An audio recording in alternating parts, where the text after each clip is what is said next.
தொழில் முனைவோருக்கான அரசு கொள்கை ஒன்று தற்போது தேவைப்படுவதாக மௌபிம ஜனதா கட்சியின் தலைவர் திலித் ஜயவீர தெரிவிக்கின்றார்.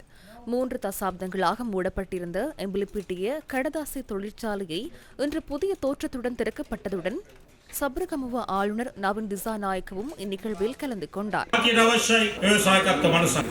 எமது தேசத்திற்கு செயலாற்றும் தொழில் முனைவோரே தேவைப்படுகின்றனர். செயலாற்றும் தொழில் முனைவோருக்கான கொள்கையை கொண்ட அரசாங்கம் ஒன்றை உருவாக்க வேண்டிய யுகத்தை நாம் ஆரம்பிக்க வேண்டும். இந்த பழமையான பாதையை தொடர்ந்தால் இந்த தொழிற்சாலைகள் மூடப்படுவது உறுதி. அரசியல் வேறுபாடுகளின்றி உலகின் அபிவிருத்தி அடைந்த நாடுகளுடன் ஒன்றிணைந்து அந்த நாடுகளின் அபிவிருத்திக்கு காரணமான தொழில் முனைவோர் கொள்கைகளை ஊக்குவிக்க வேண்டும்.